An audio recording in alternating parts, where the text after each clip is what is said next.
Hey guys, welcome to another episode of Cryptic Conversations. I'm your host, Tunez from the Crypt. We have another very, very special guest in store today.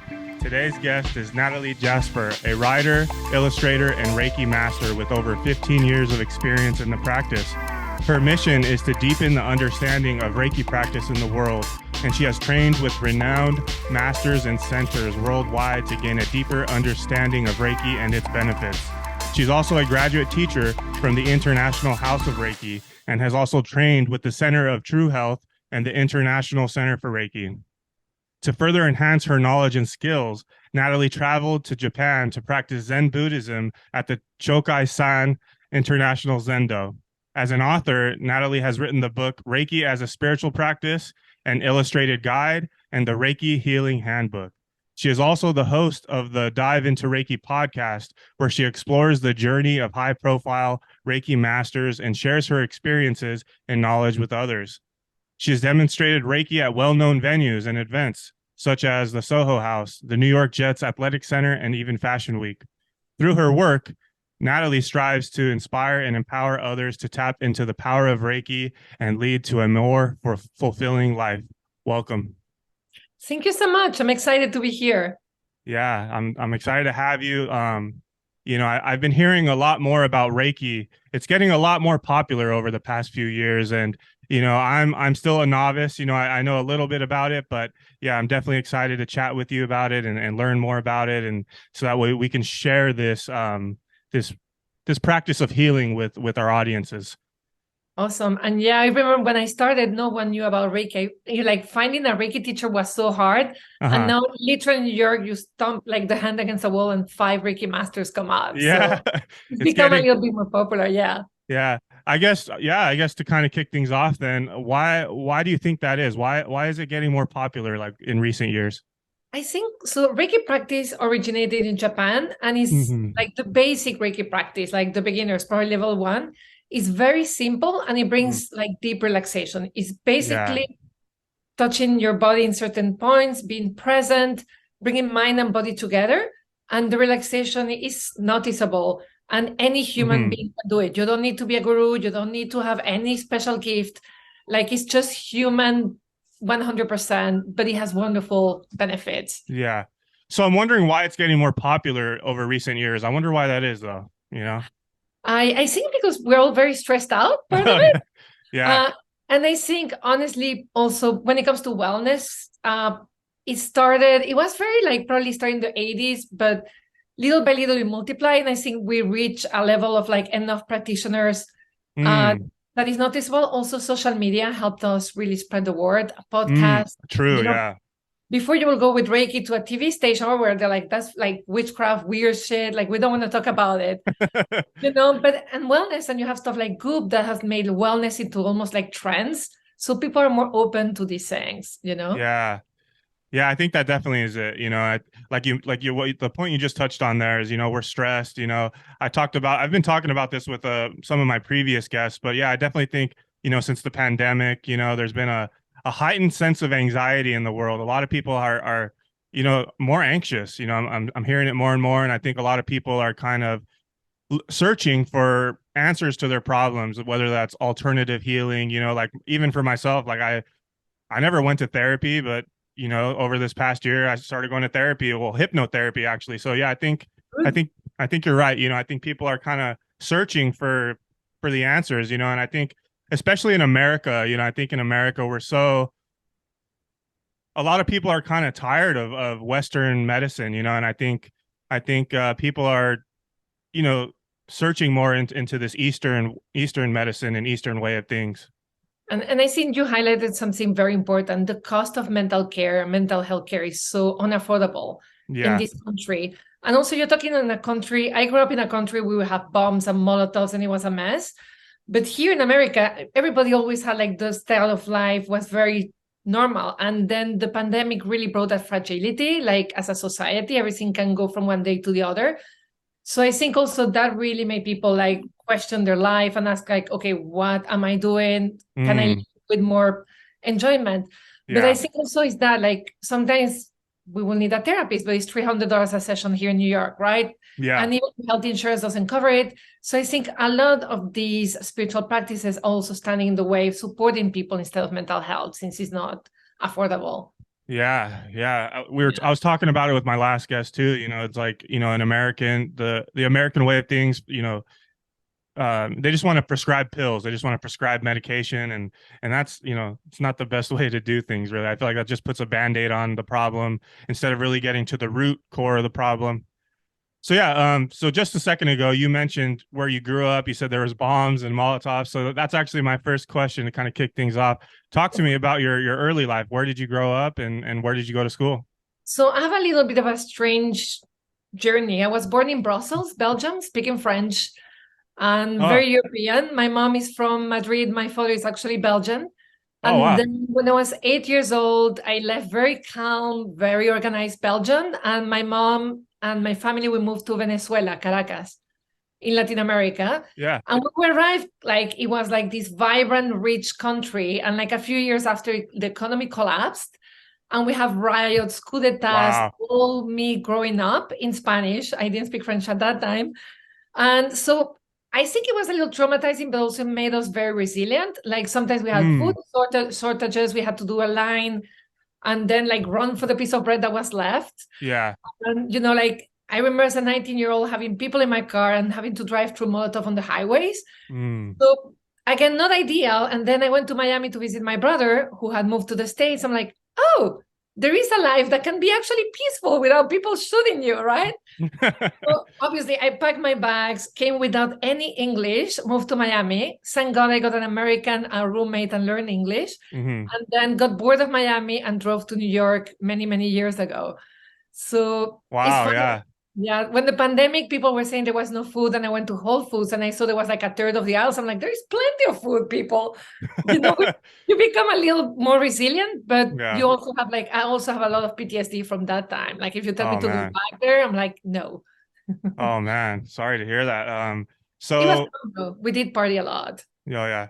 Okay. So I mean, so you said your dad is Spanish and your mom is from Belgium. The opposite. My mom is Oh, from Spain. My dad oh. is from Belgium. Yeah. So why did you move to Venezuela? What made the decision to do that? So all my Spanish family after the Mm, Civil War, they like lost a lot of things, and my uncles were sent to Venezuela to make a living. And mm. they did some when my mom split from my dad, she went to live with her brothers in Caracas, and that's how we ended up there. Oh, okay. Cool. So, and then you said, okay, so in what year did you arrive in New York, and did you go to college, 97. Yeah, 1997. I and drove. you went Yeah. to college in New York? No? Nope. I never studied Oh, officially English. I did college in Venezuela oh, to okay. so when I graduated, I came here, Hmm. worked as a journalist and got my visa and then my green card. It was fantastic. Oh, wow. A lot of work, but it did. Yeah. Yeah, yeah. I think this is a little off topic, but I think I was looking you up, and I found something. I think it was like your portfolio or something. And you were a creative director, or Yeah. I also work in advertising. So I combine Reiki and advertising. And so some people become full-time practitioners. In New York City, honestly, it's difficult. But also, so Reiki, let me just define what Reiki is. It's basically a series of meditation and touch techniques that bring a lot of harmony and healing and all of that. But there is also a part that basically you learn to live without anger and worry and become more grateful. So when I tried to be a full-time Reiki practitioner, it was nice.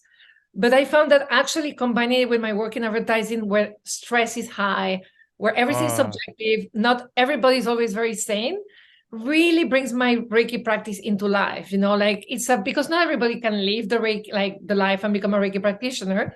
Most of Reiki practitioners do work.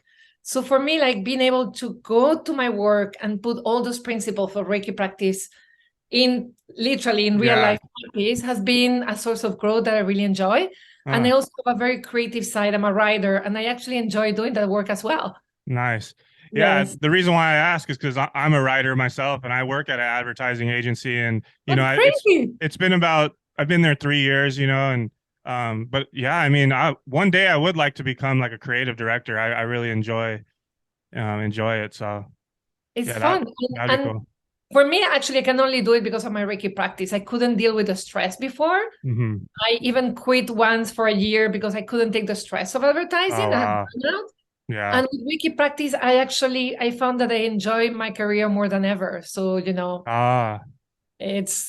I still get obsessed some days, but mostly like I really learn, like, okay, why am I taking this personally? Why Yeah. brings that space of Oh, reflection that you may nice.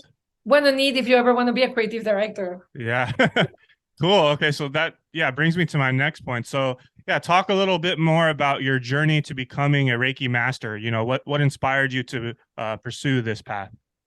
Thank you. That's a lovely question. So I think like a lot of people, anxiety.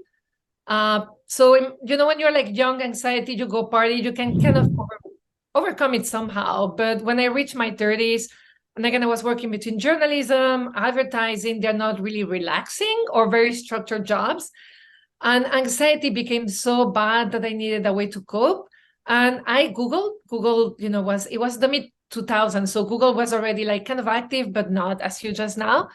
And I put like healing, miraculous healing. And then this guru came like about Reiki. And it was a weird YouTube video where the guy would do a Reiki attunement and all your problems will fade the following day. So obviously I was like very wishful thinking. I'm like, oh, let me put my name in the comments. Following day, surprise, surprise, nothing happened.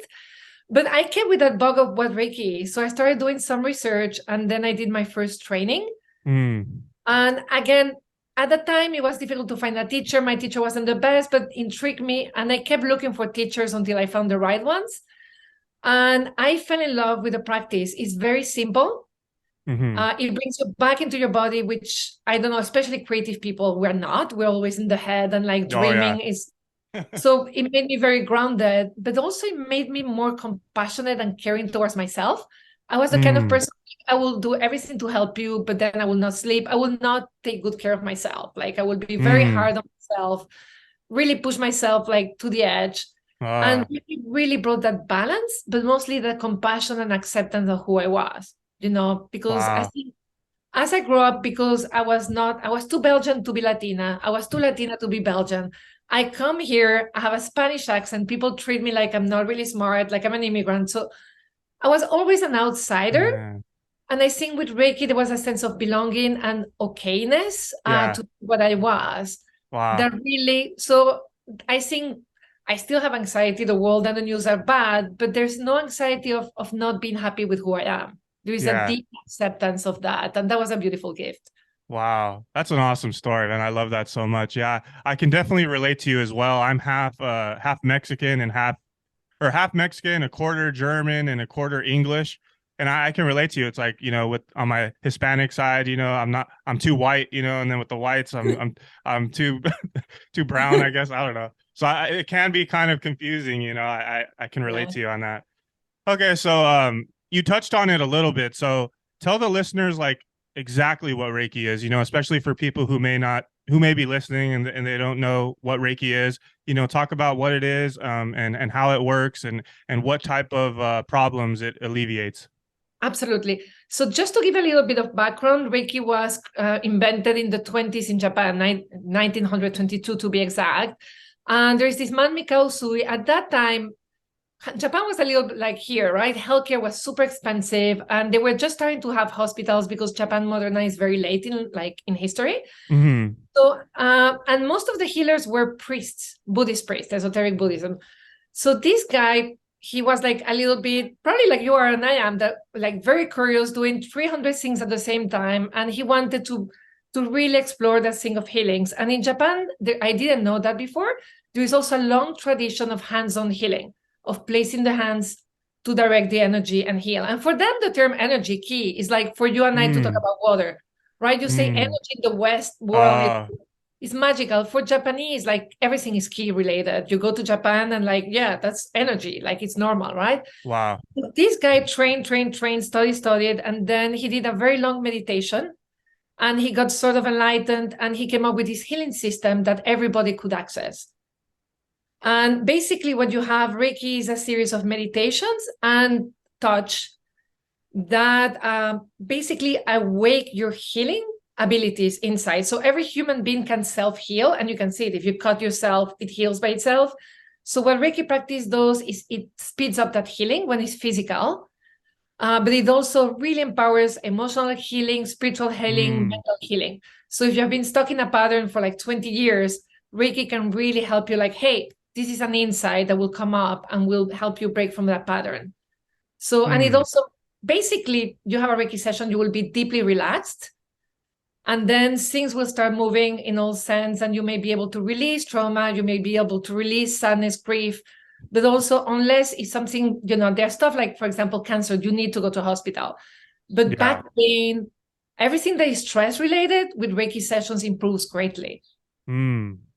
Okay, so I'm imagining that the way that it works is like the Reiki healer, like they put their hands on the patient, and I'm imagining, I might be wrong, but it's like you have a thought, or you imagine like healing or something, like you have a thought and you transfer your thought to them. Is that what it is? Or that is if you could say like that. So there are also many ways to explain this, but mostly what I do, imagine you're my patient, right? My client. Yeah. You're laying on a table, fully clothed, and I will go into a space where there is no anger, no worry. I'm in a very deep meditative state of mind, where I'm totally connected to you. So the difference, because again, this comes from Buddhism. So you and I are separate, but we're also one. Right? We're united by this Reiki, magical key or wonderful key, how do you want to call it? Some people call it like universal life energy, but the literal translation is actually miraculous energy or wonderful energy from Japanese, right? And that energy connects every human, every plant, everything. So I go to the state of mind where there is all like this loving kindness, compassion, and that energy starts flowing, right? And then it awakens that same compassionate, loving, kind, almost very luminous energy in yourself. And it reconnects you to that spiritual energy that is already running through you. So I'm just awakening that ability in you in a session. And then with that energy flowing through you, you can do your own healing. Wow, that's crazy. Okay, so with that, what do you think are some common misconceptions that people have about Reiki? Yeah, so common misconception is that Reiki has to be guided. So, for example, some people think Reiki is almost like I will manipulate your energy, right? I'm like, oh, Tunez, I can see that liver needs help, man. So let me just manipulate your energy in the liver. Reiki is about me actually not thinking and going very still to a place of emptiness. So that is a misconception. I think also that there is like a lot of magical beings coming down, or like, and some Reiki lineages have that, but the original Japanese Reiki didn't. Maybe that ghost or angels will come and heal you is another misconception. Again, it is and it's not, because in some more Christian lineages, there are over 150 different styles of Reiki now. That is also a valid point, right?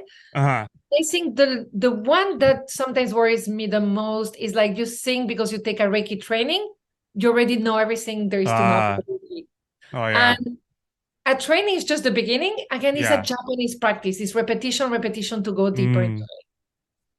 Yeah. Okay. Also, it doesn't bring a lot of money from one day to another. Like some people come to me for a session, like, can I get rid of all my problems and make a millionaire in 1 week? And I tell people, if I could give you that in one hour session, I will charge you like a lot more than $150, right? Yeah. So what about so in your practice, do Reiki healers don't you guys use that like Tibetan singing bowl? So you cannot sing. So the very original Reiki, and that's why I say, like, I'm from the traditional Japanese training. They don't need it. You actually use chanting some sounds, but mostly it's really about stillness. But now, for example, in New York, most people combine Reiki with, sounding bowls or crystals or aromatherapy. So people combine different trends. But you can practice Reiki without it. But some very famous Reiki practitioners, actually, they do hold the space with the Reiki practice and then use sound healing as well. Okay. Yeah, so there's different methods. Okay. So you've demonstrated Reiki practice at high-profile venues. You said the Soho House and Fashion Week. Can you tell us about some of these experiences and how you were received by the audience? Absolutely. So I think and especially when I started doing this, Reiki wasn't as popular as it is now. Basically, for me, Soho House, which for the people who don't know, is really like people who work and go to network there as professionals. I was very surprised. The venue holds 50 people. It was sold out. Oh, wow. This event, and so people actually receive it a lot better than we expect, as long as you communicate it normally. So what I try to do, because obviously when people who are into yoga or spirits or oracles, they will be more open for me to talk about probably the more weird side of Reiki, or the more like, about the life flow energy and the balance or chakras. But when I try to go to people like Soho House, what I tell is like, this is a practice to let go of worry and anger, become more grateful and compassionate. And people are open to it. So a lot of it has to do and then I tell her, like, I will hold the space, the energy will be flowing, and so that you can relax better. And people like it. There is always a couple of people who can relax and they think it's the fault of the practice. And Fashion Week, I had a line over. I basically stole the show. Like in Fashion Week, we always do like pampering things, massage or whatever, manicures, pedi. Everybody came to the massage that was not a massage, because literally in 10 minutes, I had like beautiful models falling in my arms, which I'm really grateful. But like in just 10 minutes, like those mini sessions will relax people and or energize them, whatever they needed. But it's a they had a taste of what the practice was very strong. And they will go out and bring more people until like after 5 hours, I was like, okay, guys, I need to eat. Like I need to go. But I think, Reiki is such a pleasant experience that sometimes I think like, if you keep it simple in the way you communicate and you make this a very human response. Like I think sometimes we want to make something magical because we don't understand how magical human beings are per se. Yeah. We think like being human is limiting, but being human is just unlimited opportunities to explore different things. Yeah. Yeah. So I think you're right. It's the way you communicate it, like how it's going to help the individual. Cause I feel like people might be like, what is this? I don't know what this is. I don't want that, but the way you communicate it, then they're more open to it. So you mentioned earlier that you partied and stuff like that. Did you ever go to like music festivals or Burning Man or anything like that? Not in the States. So I did a lot of that in Venezuela and Latin America. I also used to work a lot traveling, and I used to, because all my friends are also from Latin America, so I used to do it in other countries. I've never gone. I'm not that great with crowds. So no, Burning Man, I haven't gone ever. Also, I'm not really great with camping. Sorry. No, yeah, I feel like this would be a great.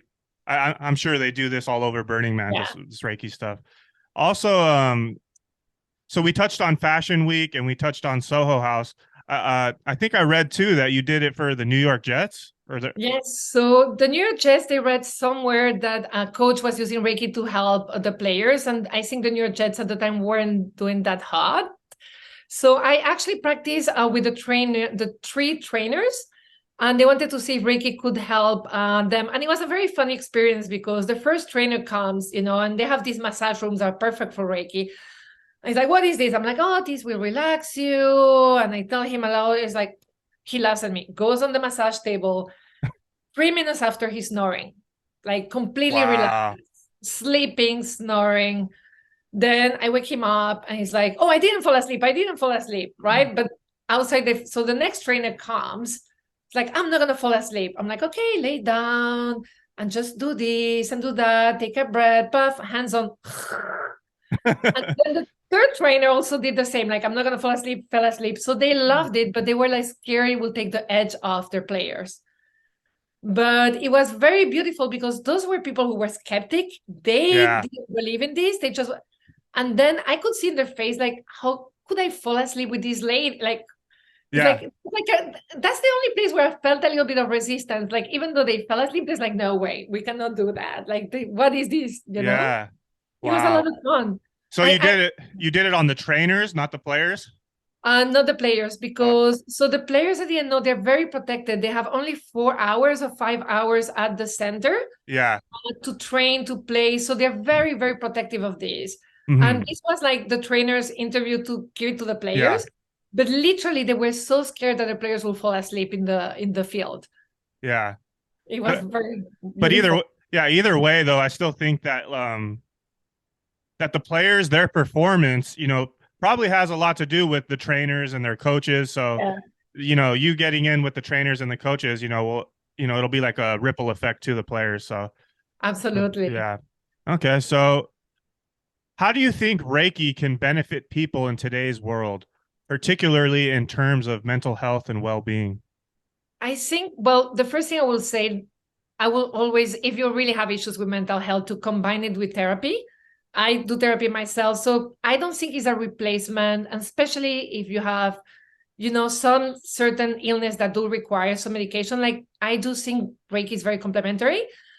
For me, what Reiki brings is self-compassion, and I think, and acceptance. I mentioned that. And I Mm, think a lot of our issues are because there are parts of ourselves we're not accepting, or mm, there are parts of society and life we don't want to accept, right? We're wow. fighting to change, and there are things. It's like, for Yeah. example, I get upset with the political climate around me right now. Can I Yeah. change it? I'm not that powerful. Like, even if I'm a crazy self-centered person, like, I cannot change it. So I have to accept that this is what's happening now and just affect what I can. Yeah. And for example, with myself, I remember, like, there was always, because I was a little bit different because I'm bicultural, tricultural, whatever you call, right? So Mm, accepting that perhaps I will never totally fit in, that really mm, helped my mental health, like accepting some qualities or some weaknesses that I have. And I think a great example, I do martial arts, right? I do a Japanese martial art called Iaido with katanas. And everybody thinks like you must be great. I'm actually really bad at it. But the first year and a half I was fighting, I was so upset that I had no talent with it. I have no balance. I have no sense of movement. I'm really, like, my sensei describes me like there are people gifted, regular people, people who have difficulties, and there is me. Like, that's how bad I am, right? So for me, and then when I accepted, like, well, I cannot do things like the other people. Can I learn differently? It became, it's become like one of the most beautiful practices in my life. I go slower, I fail tests most, and I pass others, right? I'm barely made it to a second degree black belt, but I've learned so much because I accepted, okay, I don't have a balance. How can I improve it? So I'm not fighting with myself. I'm actually mm, accepting as I am and then finding ways to do it my own way. And for me, that is Reiki. Like, when you start mm, accepting yourself. For example, you may have feel you're from a different gender, you're from a different culture, accepting, like, you know what, I don't fit in Europe. Maybe I should go to Bahamas. mm. Maybe I don't feel comfortable as a woman. Maybe I should rethink, but accepting it, not fighting it. Yeah. I think that is the healing it brings, Mm, and also not taking things too personally. Like, sometimes we think people are hurting us because we did something, or we blame, or we rehash. We are stuck to like angers from years ago. So yeah. letting go of that, being more compassionate towards others, understanding sometimes things happen because they're hurting. Being able to let go of past anger is a big thing as well. You know. Wow. Yeah. Man, that's amazing, amazing stuff that it can do. Um, so can you tell the listeners, like if they were to book an appointment with you, tell the listeners, walk us through a typical Reiki session with you and what someone can expect, when they were to book a session. Absolutely. So I guess for a first session, it will always be a little longer. A regular session is 1 hour. A first session, I probably do an hour and a half. And just, I will take probably 10 minutes to explain what a Reiki session is, right? So you're going to be fully clothed, laying on a massage table. And it's going to be music, unless you hate music. There may be a little bit of like essence or smell if you like them. So it will really create an environment that where you can relax. I will probably put a blanket on you because some people get really kind of cold during Reiki sessions. Play music, Mm, and I will be placing my hands in different key energetic points of your body. And that may change from either day to day, like where I feel you need my hands to be placed, right? So I will mm, go probably spend half an hour on your front, touching your hands, everything that is very safe. I'm not going to touch anything that is like, very personal. yeah. Sometimes my hands may even hover. I may touch here and hover a little bit. Mm, And just to get that energy flowing, right? What we want mm, is really that energy that is stuck and stagnant, that is creating anxiety, stiffness, pain, to start moving. And then halfway through the session, I will turn you to lay on your stomach, and I will do the same with the back. And that will take around 15 minutes. And then I would probably allow you to rest and integrate for another few minutes. Some people wake up and they're a little bit dizzy. Some people wake up energized. Everybody has a different experience. And then we'll chat a little bit about your experience and you will go. Nice. Yeah, and my intro is they will ask you what you want to work on, but I like to leave the sessions very open because sometimes you think like, oh, I want to work on this arm is tense. But actually what I need to work is on like the mental part because if I was an idea and, you know, I may actually end up touching your knee and your shoulder relaxes. So that is a typical session. Then the experience of the person is really different. So everybody experiences energy different. Some people don't feel very much, just relaxation. Some people see colors, some people smell things, some people see weird things. Wow. So everybody has a very different experience. And that is also, I will always tell whatever you experience is okay, you know? Wow. Most men snore. They fall asleep. Mostly men? Men tend to relax easier and snore. Women are more into their, like, yeah, women are more like, woo, the colors and presents, and they ask more questions at the end. And again, I'm generalizing, not everyone. Yeah, I'd probably be a snorer. I love snorer. I hear that snore and I'm happy because you're relaxing. Oh yeah. Okay. So what about the chakras? Can you talk about the chakras? Yeah, I can talk a little bit because I don't work that much with them. So Reiki originally was without chakras. In Japan, they actually have only 3 energy centers, which is earth, heart, and heaven. In the 80s, when it became really starting to be popular in the US, it was at the same time that everybody was trying to do yoga and there was all this Indian influence. So Reiki Master incorporated the chakras in Reiki treatments. Yeah. So basically you have 7 chakras, which are 7 energy centers, and starting from the root up to the crown, and they have different levels. So for example, the root will be grounding, sacral will be creativity. So each of them have qualities. And when you balance those energy centers, those qualities are more in balance. So everybody's like, for me, I remember when I started with chakras, it was like, which one is it? Because it's like, they all have like different, when it's open, close. But basically what you want is to really regulate the priorities, to regulate the root ones, the lower ones, because everything lays on those ones that are really about grounding you into this earth. So when it comes to chakra, probably as a Reiki practitioner, you're really going to put a lot of emphasis in lower chakras or earth and grounding the person into their body. Wow. Okay. Yeah, I've been going to the sauna lately, and I book like an hour at. I have my own little private sauna, and I put this hour-long meditation, and it's called the energy alignment meditation. And I lay down, and I'm in the sauna, and yeah, they take you through like all of you. It's a deep, heavy breathwork meditation, and they take you through all of your chakras. And at the end of it, I come out and I just feel amazing. I feel rejuvenated.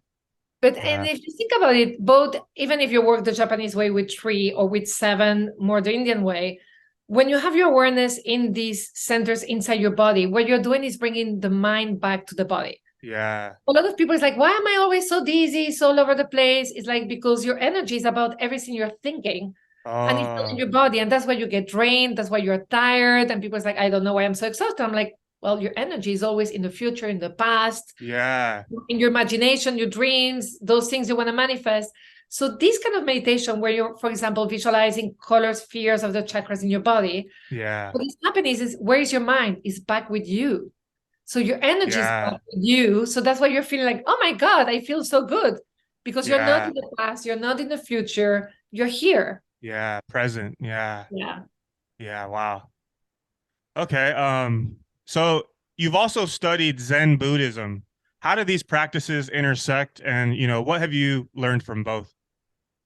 I think they're both very much about the same. So they say Mikao Usui, the founder of Reiki, studied both Zen Buddhism and also some esoteric forms of Buddhism. And then all the scholars start fighting if it's Tendai or Shingon or different styles, right?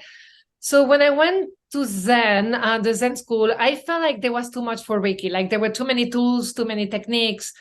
I want to go and simplify this in my head, right? So I ended up in this mountain in the middle of nowhere, Japan, by myself in a monastery.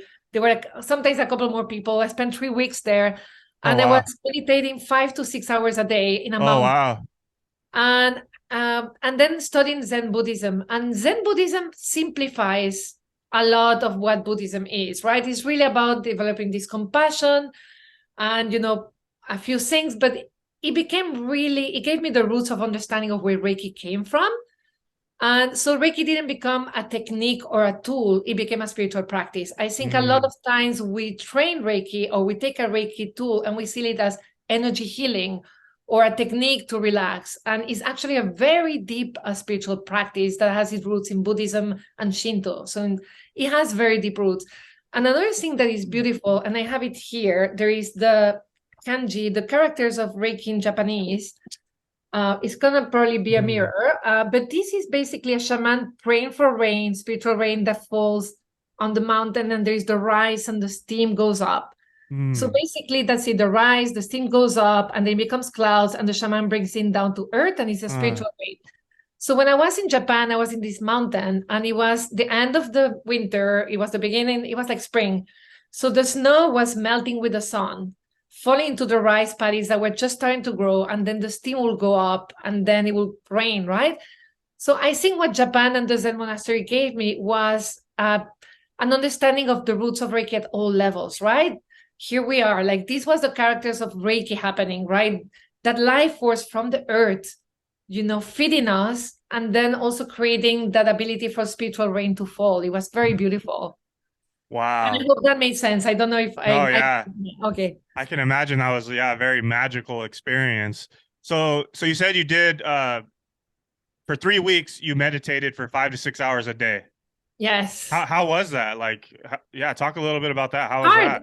So that was actually hard. I think we always have this idea that meditation is very ping, and meditation is hard, especially, you know, you and I were like used to be comfortable, right? And here they will wake us up at 5 a.m. to wash our face in the cold water and just sit in meditation for an hour, 2 hours. So I think it was hard. It was also beautiful because when you really can't escape. It's not like when you're at home and you can just like, I'll be back, sure, I'll meditate later. So you're forced to do it. You develop a really healthy habit, like it becomes easier. And you also are by yourself and you start seeing things of yourself, but in a space of compassion, right? So you're having all this inner insight, like, oh, this is why I do this. And I don't know, I don't know how to define it beyond to say that it was hard, really hard on the legs, hard on the patience, but also beautiful. It was a mix of all the emotions you can feel in one moment. Yeah. But it was life-changing. I think if everybody could go and be stuck there for 3 weeks, you know, with themselves, without internet, without anything. That's what I was going to ask. So how many years ago did you do that? 2019, not that far away. I was gonna ask. So, like, did you have your cell phone at all, or no? Right? Oh, I had it. There is no signal on the mountains. There is no TV. There is nothing. Yeah. There was not even a sofa, a bed, or a pillow. We lived because I was in this monastery, and you live like a monk, like literally like a monk. So you meditate in the morning, you chant, you do a special breakfast with the monks, and then you clean the rest of the morning, and then you study, and then you meditate again. And by the first week, you're like, oh, this is so cool. Second week is like, oh, I'm getting into this beautiful practice. By week 3, you want to kill yourself. And I realized I'm not designed to be a Zen monk. Oh, wow. But you get a depth of understanding of the practice that I don't think I could have gotten outside this internet or anything. You're like literally forced to face the things you need to face. Yeah. Yeah. I'm always telling people that I'm like, man, like, I think the happiest people in the world are probably monks. You know, they don't have sex. They're not worried about love, and they just meditate all day. What do you think? Do you think did you notice like, wow, these people are more happy than people in America, or were they just more peaceful, or what do you think? I think yes. And I think the concept of happiness, though, is not that happy that we think of happiness. Yeah. My monk, he was first of all like giant Japanese, like he was, I don't know, like he could be like pro wrestler. He was like amazing. He was like so solid. He has a peace of mind, and I will say like a joyous energy. Like he was completely at peace. That's the kind of happiness I can tell you. That man, like he would come and just greet you. He was open-hearted and in a cool way, in a Japanese way, right? Which would probably be like your quarter German. Very kind, very patient. Things will happen because that monastery had all crap and everything will break. He will just like, okay, it broke. Okay, we'll fix it. Like his reaction to things Wow. was so kind. And then, for example, we were not allowed to clean toilets because toilets are very serious things in Japan. And he was the head monk. He was like literally in charge of this whole thing, and he was cleaning the bathroom. So no issue Wow. whatsoever. He's not Wow. like he's cleaned the bathroom because you guys are like white people who don't know how to clean a bathroom and you're gonna mess it up, right? Yeah. And but no ego. Like I was thinking, if I had been like in a Spanish monastery with monks, I would be cleaning the toilet, Yeah. right? Yeah. And such a gentleness and joy of heart. He felt young. He was 64, and he would Mm. laugh like a child. And he will Wow. actually also drink sake like a beast. That I have to Oh, say. wow. Oh, he drinks. They drink. Oh my God. So that's another thing. Like in religion in Japan, they all get together from different religions. They share knowledge and they get drunk with sake. There is not, they're not fighting who is the Oh, right religion. wow. They learn from each other and they just get wasted with sake. He even got us drunk one night instead of meditating. That was good. But basically, I can say complete peace of mind. Jeez. And I think that for me is something, it's a different kind of happiness, is one I hope one day to achieve. Yeah. I'm way more peaceful than I was. I think I'm too curious and I need to move a lot more. That's why I will not end up in a mountain. But they are at peace. Yeah, it's a different lifestyle, Wow. Yeah, I can imagine. Like, man. Okay. Can you share some of the most inspiring stories of people lives that have been impacted by their sessions with you with Reiki? I will share. So it's probably lives and maybe short life. I used to work with people who were living with cancer before the pandemic. After the pandemic, those things have stopped and hopefully they will restart. And I think there are two people for me that were very special. One was a woman who was one of my first like really regular sessions. We worked for 3 years. She had pancreatic cancer. Oh, And when wow. she came to the first Reiki session, she was 6 months into it. She could barely walk from the chemotherapy. She was in really bad shape. And she barely could go into massage table. And after that first Reiki session, that woman stood up and she almost skipped out of the place. Like she was completely energized. So we Wow. worked together and she lived another 3 years, 3.5 years. She ended up passing in the pandemic. Again, she made it almost 4 or 5 years of diagnosis with pancreatic cancer. She did a lot of treatment. But what Reiki really helped her was to cope with all those side effects that probably would have not, like gave her the strength to go through the treatments. And also brought her a lot of joy. And every time, like she will come barely walking and leave skipping and smiling, Wow. and helping with a lot of the pains because a lot of the medication will like hurt the knee or Oh, something, yeah. the feet, the sensibility. So it really helped her. And I remember telling her, like, I admire her so much. And she was like, you don't understand. Like, cancer really changed me. And I said, and all the work she did with Reiki acupuncture really made it this glowing, beautiful human being. And Wow. she was truly an inspiration. And then the other example I will say, I'm gonna cite two more because this one is a little freaky. And then they called me, this person he's on terminal lung cancer, very few days to go. And someone offered him a Reiki session, and the guy's like, okay, fine.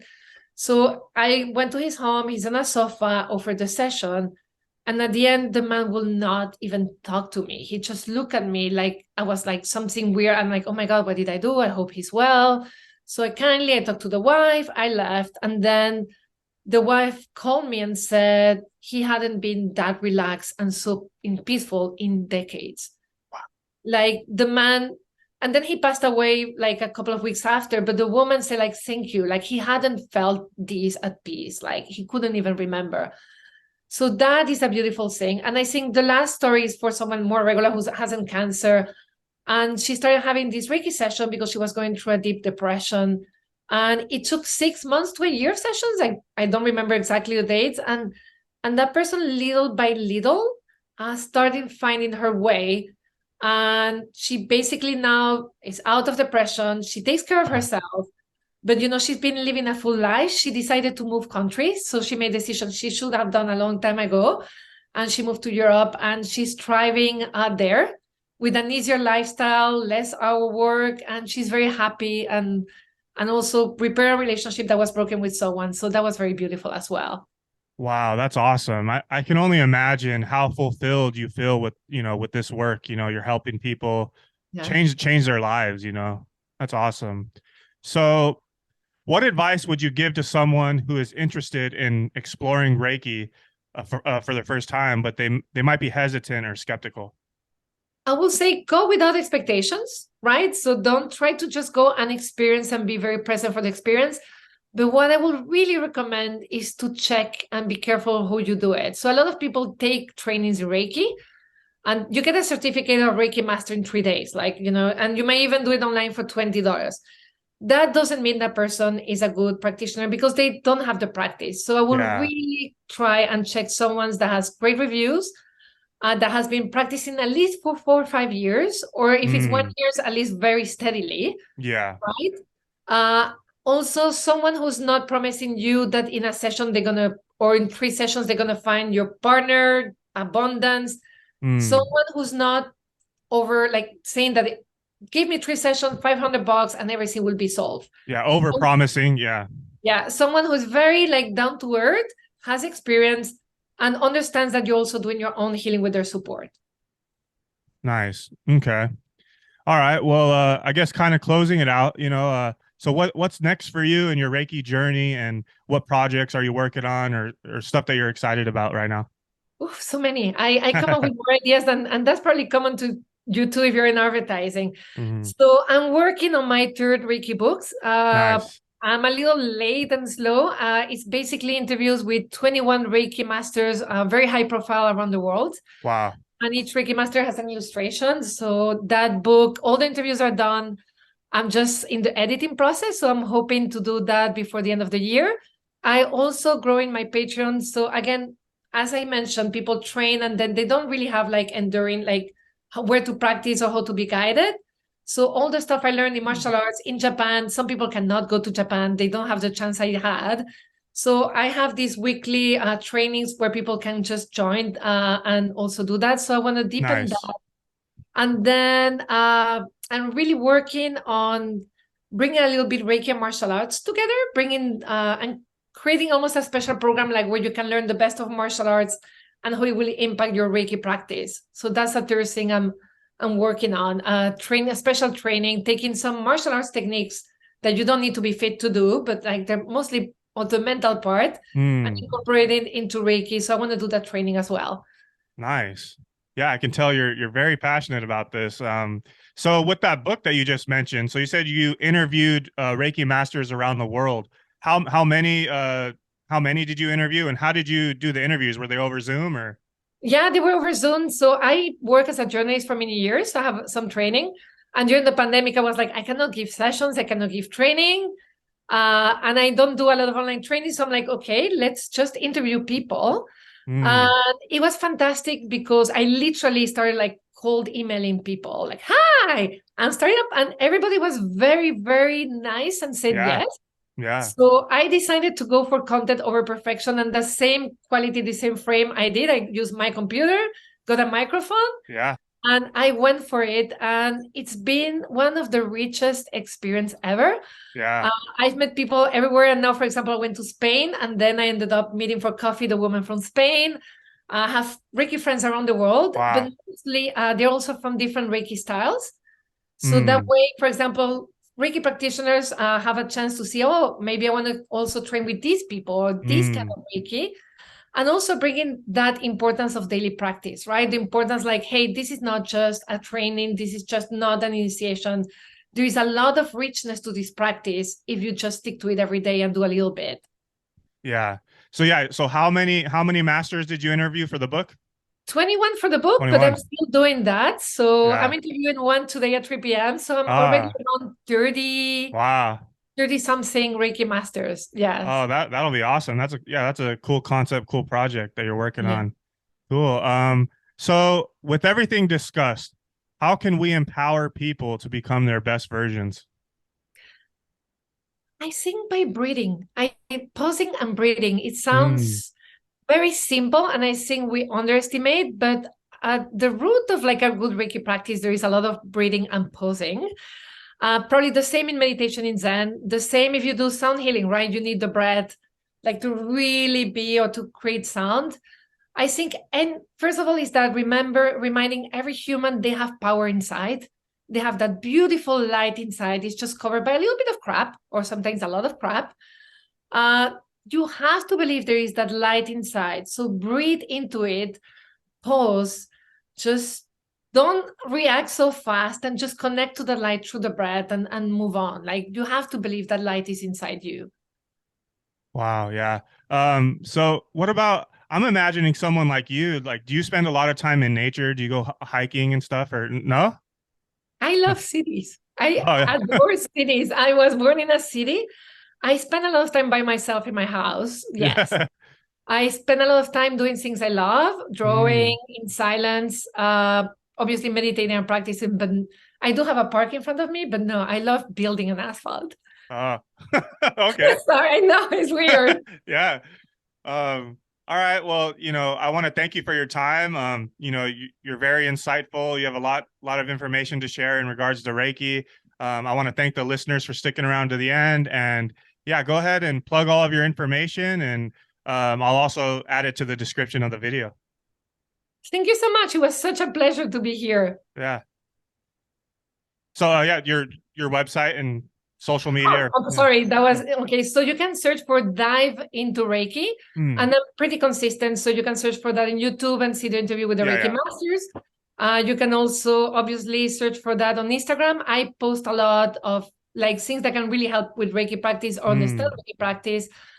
For my books, you can look for my name on Amazon. You're gonna find, and I have them here. The plug. So my little guide is in 5 languages. The Reiki as a Wow. spiritual practice.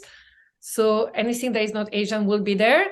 And also probably my website, diveintoreiki.com.